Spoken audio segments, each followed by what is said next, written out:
नमस्कार, मी सिद्धेश ताकवले आणि आपण पाहताय जय महाराष्ट्र या बुलेटिन मध्ये आपल्या सगळ्यांचं स्वागत। या बुलेटिन मध्ये आपण घेणार आहोत महत्त्वाच्या आतापर्यंतच्या 3 बातम्यांचा वेगवान आढावा आणि सखोल विश्लेषणासोबत। पहिली बातमी आहे आगामी मुंबई महानगरपालिकांच्या निवडणुकीसंदर्भामधली। आगामी महानगरपालिकांच्या निवडणुकीच्या पार्श्वभूमीवरती आता बेस्ट मध्ये आज बेस्ट पतसंस्थेची निवडणूक होणार आहे आणि याच पार्श्वभूमीवरती आता अखेर या बेस्ट मध्ये आता गैरव्यवहार झाल्याचा आरोप मनसेने केलेला आहे आणि याच पार्श्वभूमीवरती मनसे नेते संदीप देशपांडेंनी सुद्धा आता या पार्श्वभूमीवरती हा आरोप केलेला आहे। निवडणुकीमध्ये उद्धव ठाकरे आणि राज ठाकरे या ठाकरे बंधूंच्या युतीची चर्चा सुरू आहे, मात्र त्याआधी शिवसेना ठाकरे गट आणि मनसेच्या कामगार संघटनेने बेस्ट पतसंस्था निवडणुकीमध्ये युती केली। ठाकरे बंधूंच्या युतीची आज पहिली परीक्षा असून आता भाजपने सुद्धा शड्डू ठोकलाय। त्यामध्ये आता एक ट्विस्ट असा आलाय की मनसे नेते संदीप देशपांडेंनी बेस्ट पतसंस्थेच्या निवडणुकीमध्ये आर्थिक गैरव्यवहार केलाय का असा आरोप सुद्धा त्यांच्याकडून करण्यात येतो। मात्र 24 कोटींच्या भ्रष्टाचारासंदर्भामध्ये संचालकांची चौकशी झालीच आणि लवकरच आरोपींना आता अटक होईल असं सुद्धा प्रसाद लाड म्हणतायत। त्यानंतरची दुसरी बातमी आहे विद्येचं माहेरघर असलेल्या पुण्यातून। विद्येचं माहेरघर असलेल्या पुण्यामध्ये ज्या पुण्याचे दाखले सुसंस्कृत शहर असं दिले जातात आणि त्याच पुण्यामध्ये आता मद्यपींचा हैदोस आणि गुन्हेगारीचा कहर पाहायला मिळतोय। कोरेगाव पार्क असलेल्या या उच्चभ्रू परिसरामध्ये पब बाहेर मद्यपींनी आता राडा घातला। त्यानंतर सामाजिक कार्यकर्त्यांनी एक या संदर्भामध्ये आवाज उठवलेला आहे। त्यानंतरची तिसरी बातमी आहे छत्रपती संभाजीनगरमधून। संभाजीनगरमध्ये कुत्रप्रेमी ज्या भटक्या कुत्र्यांच्या मुद्द्यावरून कायम आक्रमक होत असतात त्याच कुत्र्यांनी आता छत्रपती संभाजीनगरमध्ये अनेकांना चावा घेतलाय। कुत्र्यांच्या चाव्यांचं वाढतं प्रमाण आणि रेबीजच्या रुग्णांमध्ये वाढत्या संख्येला आळा घालण्यासाठी सुप्रीम कोर्टाने सुद्धा भटक्या कुत्र्यांचा बंदोबस्त करण्याचे आदेश दिले होते, मात्र त्यानंतर अनेक वादंग निर्माण झाले। मात्र आता याच घटनेनं पुन्हा एकदा हा प्रश्न ऐरणीवरती आलेला आहे। या आताच्या या 3 महत्त्वाच्या बातम्या आहेत आणि याच 3 महत्त्वाच्या बातम्यांसंदर्भातलं आपण आज सखोल विश्लेषण करणार आहोत।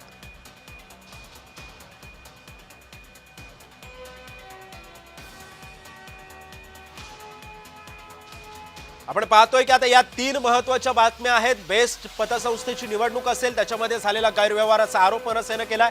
दुसरी बातमी आहे विद्येचं माहेरघर असलेल्या पुण्यामधून, कारण पुण्यामध्ये आता वाढत्या गुन्हेगारीला अजून ब्रेक लागत नाहीये, चाप बसत नाहीये। तरी सुद्धा आता या सगळ्या पार्श्वभूमीवरती आता सामाजिक कार्यकर्ते, सामाजिक संस्था या सुद्धा आता पुढाकार घेतात या घटनांना आळा घालण्यासाठी। तर तिसरी बातमी आहे भटक्या कुत्र्यांसंदर्भातली।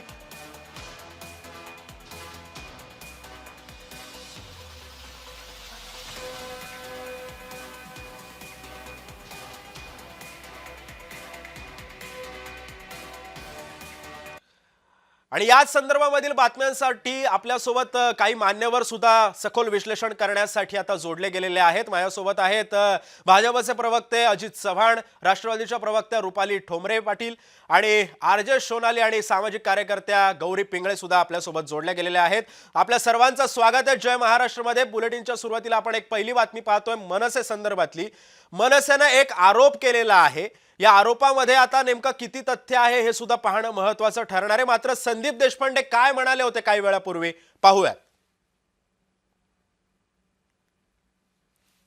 आज बेस्ट पतसंस्थेची निवडणूक पार पडणार आहे आणि या निवडणुकीमध्ये पहिल्यांदा ठाकरे बंधू हे एकत्र लढणार आहे आणि या ठिकाणी आपण बघतो या सकाळी संदीप देशपांडे यांनी गौप्यस्फोट केलेला आहे। या ठिकाणी म्हणजे प्रसाद लाड म्हणजे भाजपकडनं पैसे वाटप केल्याचा त्यांनी या ठिकाणी व्हिडिओ ट्विट केलेला आहे। आपण त्यांच्यासोबत थेट बोलूया। सर, आज निवडणूक पार पडत आहे बेस्ट याची, तर काय सांगा आणि तुम्ही आज व्हिडिओ ट्विट केला त्याच्यामध्ये तुम्ही गौप्यस्फोट केला की त्यांच्याकडनं पैसे वाटप करणार? तर निश्चित काल संध्याकाळी 5 वाजता आमचे एक सहकारी आहेत BSTचे श्री दत्तात्रय बेळणेकर, त्यांच्या घरी अशा प्रकारे एक पॅम्पलेट आलं आणि त्या पॅम्पलेटच्या आतमध्ये हे एन्व्हलप होतं आणि ह्या एन्व्हलपच्या आतमध्ये जर तुम्ही उघडून बघितलं तर 500-500च्या 2 नोटा दिलेल्या आहेत। म्हणजे एवढी तुमच्या पायाखालची वाळू सरकली की आता मतदारांना तुम्ही पैशाचा आमिष दाखवून या निवडणुका लढवणार आहात। BSTच्या पतपेढीच्या एका ठिकाणी आरोप करायचे की लोकांनी पैसे काढले आणि दुसऱ्या ठिकाणी तुम्ही सर्रास पैशाचं वाटप करायचं। मला असं वाटतं अतिशय घाणेरडा आणि निंदनीय प्रकार आहे। ह्यांच्या पायाखालची वाळू सरकल्यामुळे अशा पद्धतीच्या घाणेरड्या पद्धतीने निवडणूक लढण्याचं कारस्थान चालू आहे। 2 ठाकरे एकत्र लढत आहेत, त्यामुळे कुठे भीती वाटते? कुठे त्यांच्या पायाखालची वाळू सरकली आहे, नाहीतर पैशाचं वाटप करायची गरज नव्हती. आणि ज्या खुल्या पद्धतीने आणि बिनधास्तपणे पैशाचं वाटप आहे चालू आहे, मला असं वाटतं हे याचंच द्योतक आहे की त्यांच्या पायाखालची वाळू सरकली. पण काल त्यांच्याकडनं पत्रकार परिषद घेण्यात आली आणि त्यांच्याकडनं असं बोललं गेलं की यांना सहकाराबद्दल काहीच माहिती नाहीये, हे आता हारणार आहेत असं त्यांच्याकडनं पूर्णपणे. एक असू शकेल आम्हाला सहकाराबद्दल माहिती नाही, पण आमची निष्ठा आहे की लोकांचं चांगलं करायचं. मला असं वाटतं ह्या निष्ठेबद्दल कोणीच शंका घेऊ शकत नाही. तुमची आता तुम्ही आज दोन्ही ठाकरे एकत्र येतात, 18 वर्षानंतर तुम्ही एकत्र लढताय, काय सांगाल? तर मला असं वाटतं असं आहे की निवडणुकींमध्ये युती आघाड्या होतच असतात. लोकांच्या कल्याणासाठी भल्यासाठी जर एकत्र येऊन एखादी गोष्ट करत असेल तर दुसऱ्यांच्या पोटात दुखायची गरज नाही. थँक्यू सर, बातचीत केली.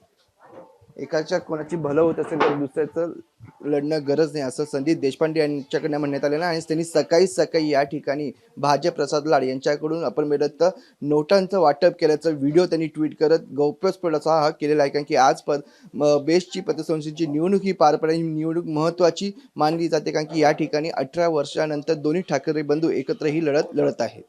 आज बेस्ट पतसंस्थेची निवडणूक ही आणि याच मुद्द्याला धरून मी आता भाजपचे प्रवक्ते अजित चव्हाणांकडे येणार आहे. अजितजी, संदीप देशपांडेंच्या आरोपांकडे तुम्ही कसं पाहताय आता?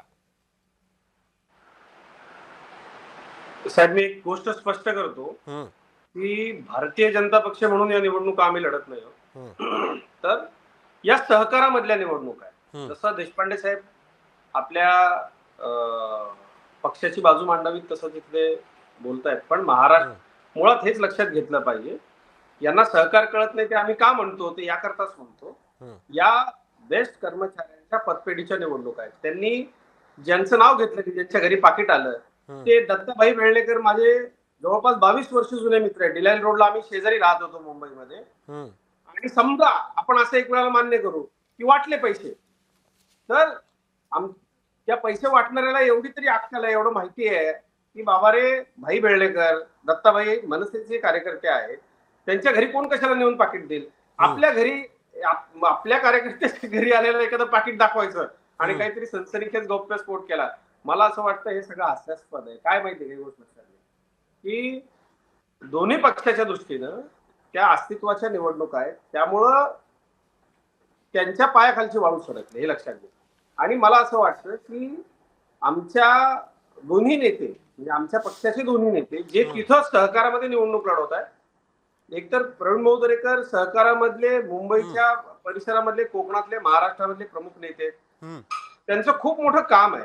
आणि बेस्टच्या कर्मचाऱ्यांना एक पद्धतीचा विश्वास आहे की आम्ही यांच्या मागे गेलो तर बेस्टच्या कर्मचाऱ्यांचं काहीतरी भलं होईल. अन्यथा बेस्ट पतपेढीमध्ये ज्यांच्या ताब्यामध्ये आता पतपेढी आहे, आपण पत्रकार आहात, जय महाराष्ट्रावरती मी 2 दिवस बातम्या पाहतोय, मुंबईकरांना आणि बेस्टच्या कर्मचाऱ्यांना वेगळं सांगण्याची आवश्यकता नाहीये. यांची रसद पुरवण्याची केंद्र म्हणून भारतीय कामगार सेनेची युनिट, बेस्ट कामगार पतसंस्था, तू इतके पैसे दे, तू तितके पैसे दे.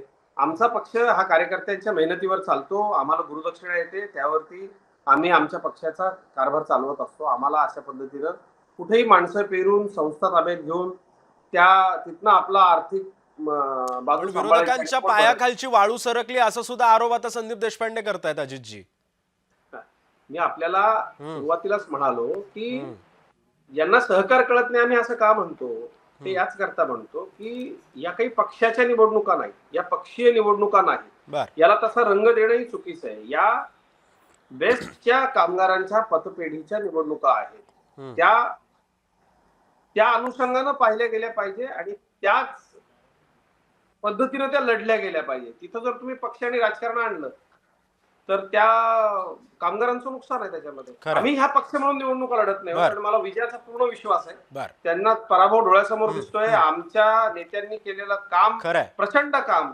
आणि सगळ्यात महत्वाची गोष्ट एक बघा, लक्षात घ्या आपण की भ्रष्टाचार झाला म्हणून गुन्हे दाखल झाले, चौकशी सुरू आहेत, ईओडब्ल्यूची चौकशी सुरू आहे.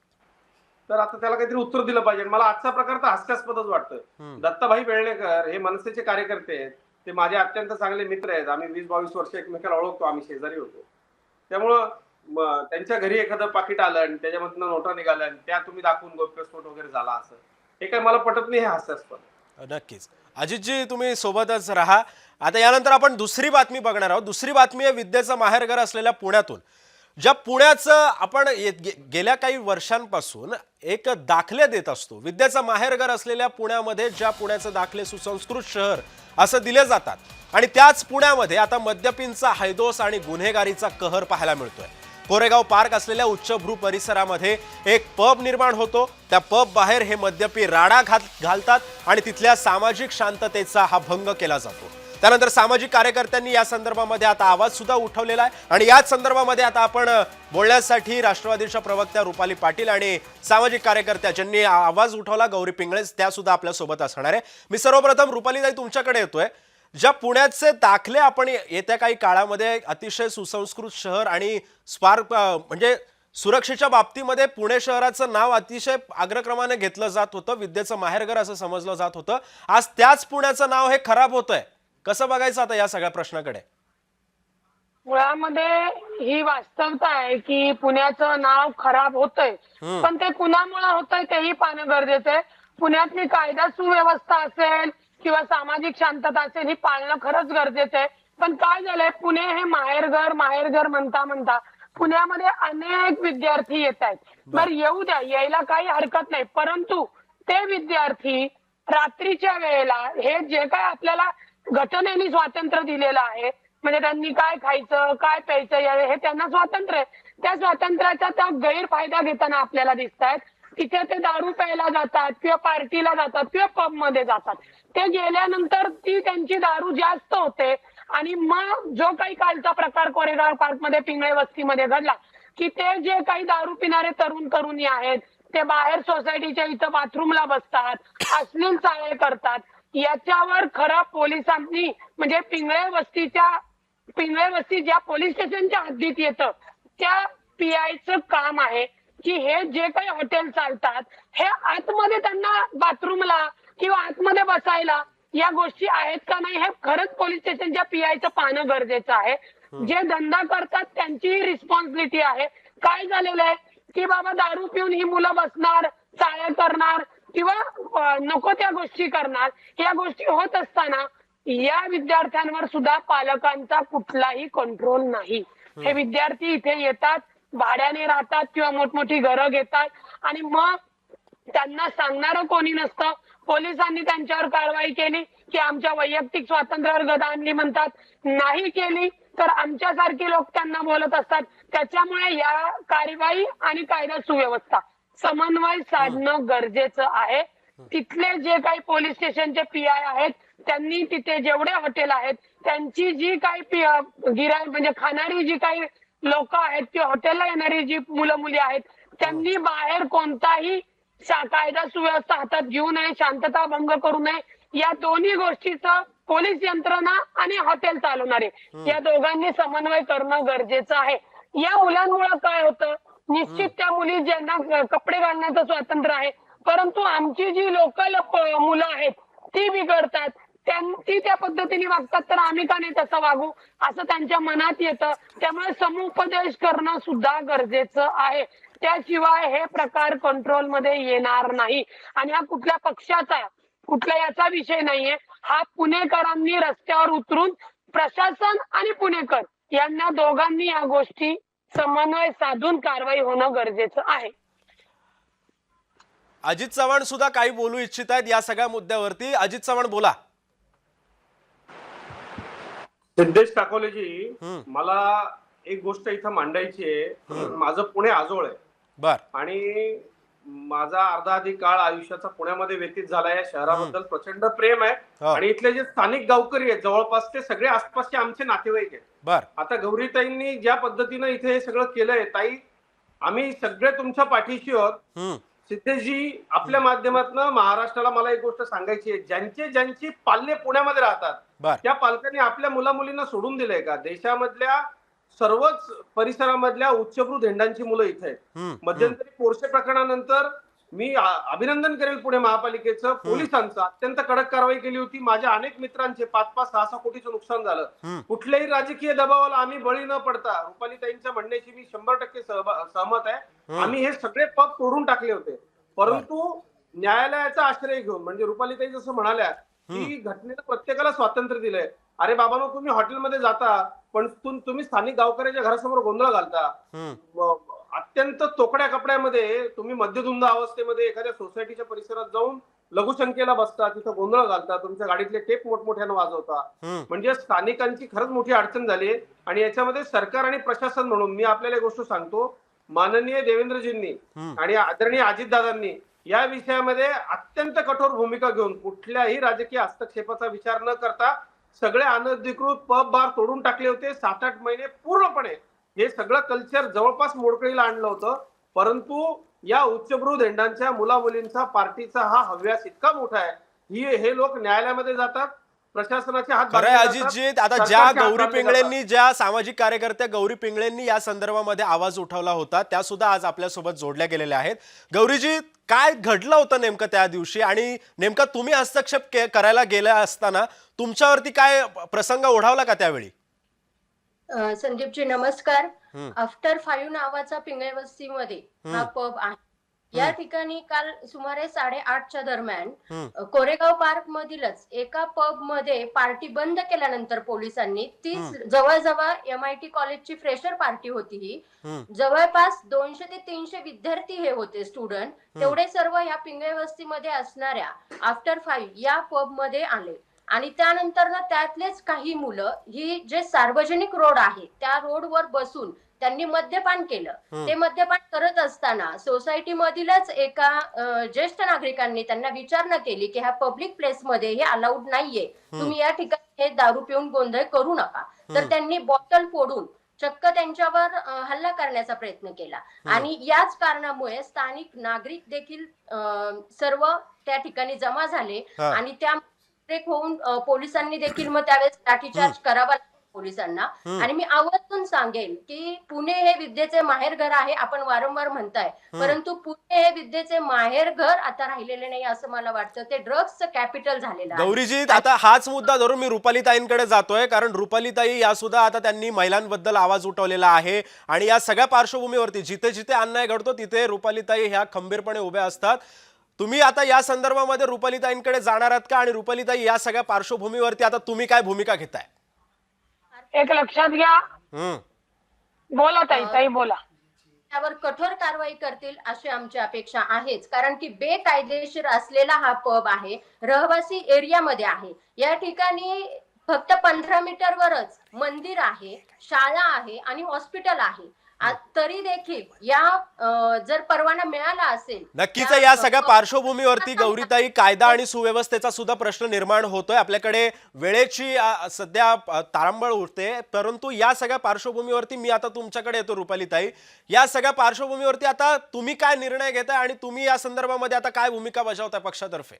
आम्ही लोकप्रतिनिधी आहोत आणि सत्तेमध्ये आहोत. मी तुम्हाला पुन्हा सांगते, गौरीताईंनी जो काही इन्सिडेंट सांगितला की सार्वजनिक रस्त्यावर दारू पित होते, ते ज्येष्ठ नागरिक विचारायला गेल्यावर त्या विद्यार्थ्यांनी तो हल्ला केला. त्यावेळेला खरं ही लोक जी दारू पिणारी बसली होती, त्यावेळेला तिथले लोकप्रतिनिधी, सामाजिक कार्यकर्ते किंवा ज्येष्ठ नागरिक यांनी त्यांना विचारण्याबरोबर 112ला फोन करणं गरजेचं आहे. तातडीने तिथले जे दारू जे पितात हे विद्यार्थी, त्यांना तिथं थांबवणं गरजेचं आहे. एक आपण लक्षात घ्या, पुणे शहर हे विद्येचं माहेरघरच आहे. आमच्या पुण्याला कुणीही बदनाम करू शकत नाही. जे कोणी बाहेरचं येतात ती काही विकृत लोक असतात की जे ड्रग्स विकतात, मारामारी करतात, गुन्हेगारी करतात. मी साध्या गाडीचा जरी धक्का लागला कुणाचा आणि भांडत असेल तर उतरून विचारते, का रे बाबा का भांडतोय, तुला फार भांडायची हाऊस आली असेल तर बाहेर ये, कडेला घे, नागरिकांना त्रास करून देऊ नको. ही आपल्या प्रत्येकाची जबाबदारी आहे.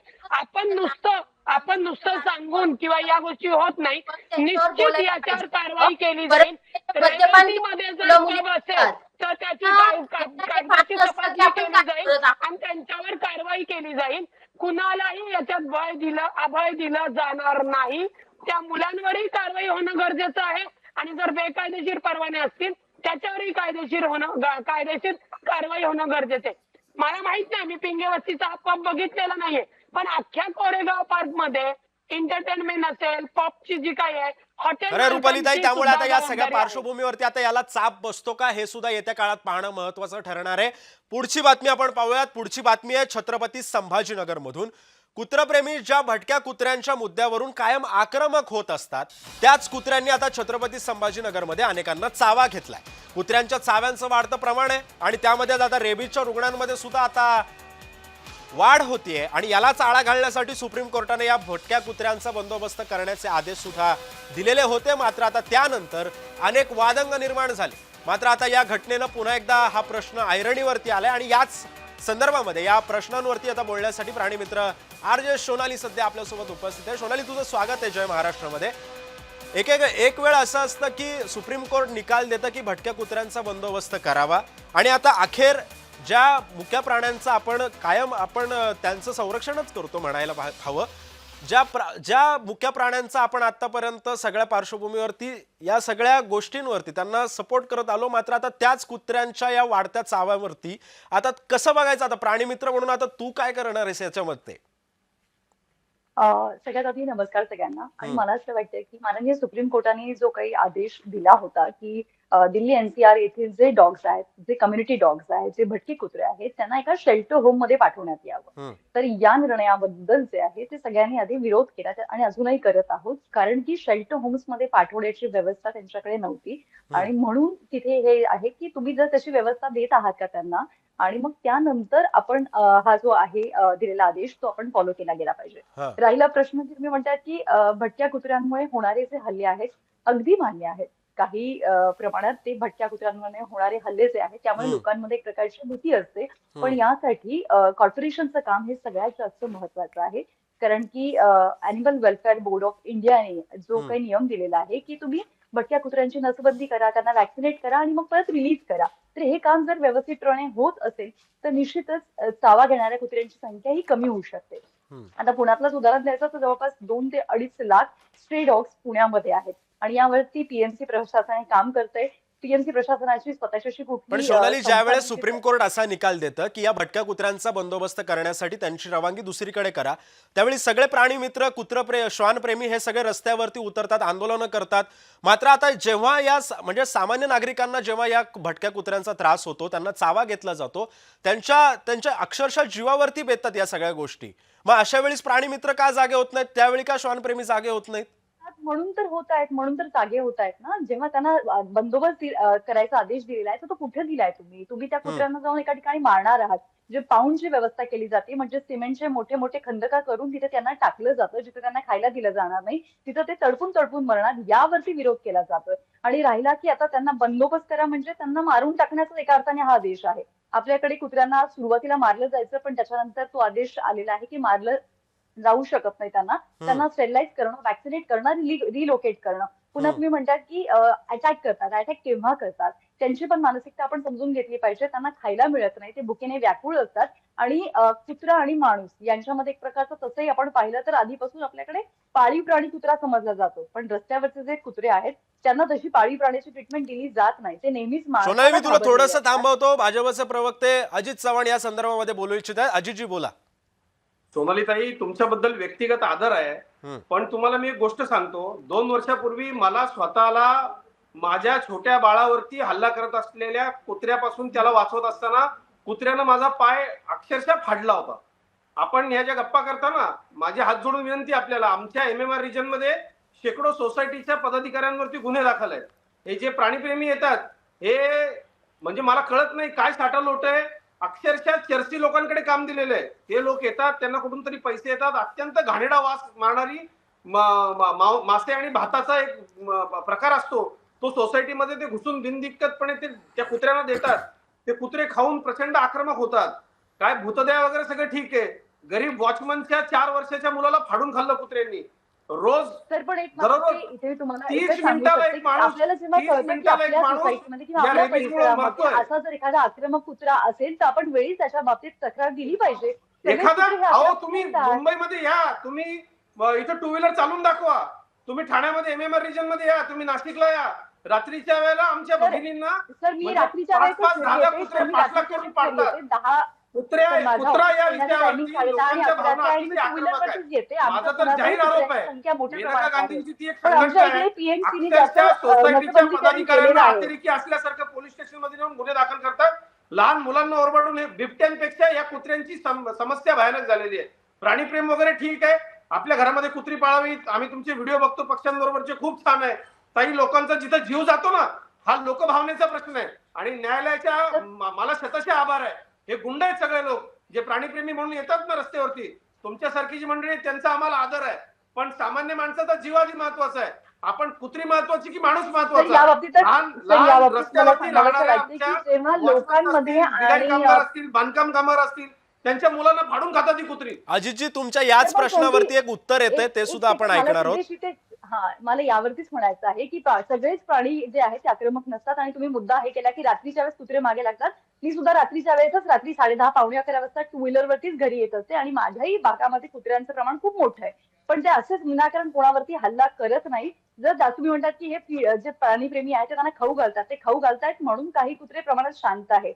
जेव्हा माणसाला 4 दिवस खायला दिलं जाणार नाही तेव्हा माणूस दरम्यान या संदर्भामध्ये अजितजी, रुपाली पाटील टोमरे सुद्धा आपल्या सोबत आहेत. ज्या पुण्याचं उदाहरण सोनाली देते त्याच पुण्यातून रुपाली पाटील बोलतात. बोला रुपाली ताई.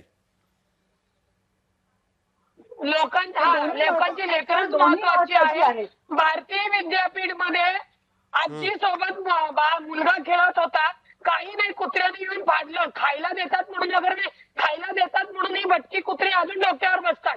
आणि मला काय म्हणायचं, प्राणी मित्र आहात ना, मग कुत्रा हा प्राणी आहे, तसा माणूस पण हा प्राणी आहे. माणसाला महत्व द्या ना. माणसापेक्षा तुम्ही जर कुत्र्याला महत्व देणार असाल की कुत्री जगली पाहिजेत आणि आमची पोरं बाळा मेली पाहिजेत, तर हे चुकीचं आहे. कुठेतरी याला रिस्ट्रिक्शन जे काही मेहरबान कोर्टाने दिले योग्य. यासाठी कॉर्पोरेशननी आपला जो नशबंदीचा कार्यक्रम आहे तो व्यवस्थित राबवला पाहिजे. कुत्री पाळायची मोठी यंत्रणा उभी करावी. वेळेची मर्यादा आहे आपल्याकडे रुपाली ताई. मी अगदी छोटासा प्रश्न घेऊन सोनालीकडे येतोय. सोनाली, या सगळ्या आता प्रश्नाचे अजित चव्हाण आणि रुपाली ताईंनी उपस्थित केले, या प्रश्नांची उत्तर आहेत का तुमच्याकडे? गरजेचं आहे. सगळीच कुत्रे ही अटॅक करत नसतात. आणि जर तुम्हाला वाटते की तुमच्या भागामध्ये अटॅक करणारी कुत्री आहे तर त्यासाठी तुम्ही प्रशासनाला सांगू शकता, त्यांचा बंदोबस्त करू शकतात. पण सरसकट तुम्ही सगळ्याच कुत्र्यांना जर म्हणाल की नाही आपण यांना कैदेत टाकलं पाहिजे, तर हा नियम नाहीये. जसं आपल्याला आपल्या घरात राहण्याचा अधिकार आहे तसं त्यांना, लोक म्हणतात की पाळीव प्राणी आहेत ना, त्यांनी आपल्या घरी घेऊन जायला पाहिजे. त्यांना स्ट्रे डॉग्स, कम्युनिटी डॉग्स म्हणतात. याचा अर्थ त्यांनी तिथेच राहिलं पाहिजे. सर, आज जिथे आपण आहोत तिथे ते राहतायत, तिथे तुम्ही बिल्डिंगा उभारतायत आणि मग ते तिथून त्यांना तुम्ही हकललात, त्याला काहीच अर्थ नाही. आपल्याकडे लहानपणापासूनच एक एज्युकेशन दिलं पाहिजे की प्राणी मात्रांशी वागताना कसं वागलं पाहिजे. तुम्ही पेट डॉगशी वागतात आणि कम्युनिटी डॉगशी जे वागतात त्यामध्ये फरक आहे. आपल्याकडे लहान मुलांना दगड मारायची शिकवण दिली जाते. तर इथेच आपण चुकतोय कुठेतरी. आपल्यामध्ये हा सुद्धा फार गरजेचं आहे. तसं प्रशासन आणि नागरिक यांच्यामध्ये सुसंवाद असेल तर गोष्टी चांगल्या घडून येतात. पण तोच प्रकार जो आहे तो प्राण्यांच्या बाबतीत सुद्धा आहे. प्राणी आणि माणूस यांनी सुद्धा एकमेकांशी जर सलोख्याचे संबंध ठेवले तर नक्कीच अशा प्रकारचे अटॅक होणार नाही. आणि मी पुन्हा सांगेन की निश्चितच रेबीज किंवा अटॅक होण्याची जी गोष्ट आहे ती सिरियस कन्सर्न आहे. पण यावरती प्रशासन म्हणजे टीएमसी किंवा तिकडचे एएमसी यांनी जर योग्य वेळी कारवाई केली. अजितजी, तुम्हाला काहीतरी बोलायचं आहे, एका मिनिटामध्ये तुमचं म्हणणं स्पष्ट करा. अजितजी, करण्यात आली सिद्धेशजी की प्रचंड त्रस्त आहेत लोक. आणि विशेषतः काय होतं की नोकरदार वर्ग जो आपल्या कामात रोजचा व्यस्त आहे, हे यांच्यामधले काही प्राणीप्रेमी जे आहेत ते रिकामटेकडे आहेत. प्रचंड पैसा असलेले ते उठसूट सर्वोच्च न्यायालयामध्ये पळतात. यांची एक सिस्टमॅटिक चेन आहे. ही चेन पैशाच्या जोरावर आणि न्याय व्यवस्थेच्या जोरावरती सामान्य माणसाला भेटीला धरते. माणसानी माणूस महत्वाचा आहे ना, तसंच प्राण्यांची वागणं सुद्धा बदललंय. असंख्य कुटुंब उघड्यावरती पडतायत. कुटुंबातला कर्ता पुरुष मारला जातोय, लहान बाळं ज्यांची मारली जात आहेत, आया मारल्या जात आहेत.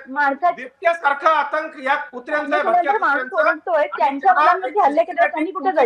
आहे प्राणी मित्रांचं. जेव्हा आज माणूस नावाचा प्राणी आहे तो या प्राण्यांवरती अत्याचार करतो तेव्हा त्यांनी कुठे जायचं? त्यांनी कुठल्या कोर्टात लाद मागायची? खेळायला पाठवत नाहीत पालक. प्रचंड जिथे ओरबाडून तुम्ही जा ना, तुमच्या प्राणीप्रेमी संस्थांना माणसाच्या पिलांबद्दल, आमच्या मुलांबद्दल काही प्रेम नाहीये का? तुमच्याकडे आकडेवारी आहे का?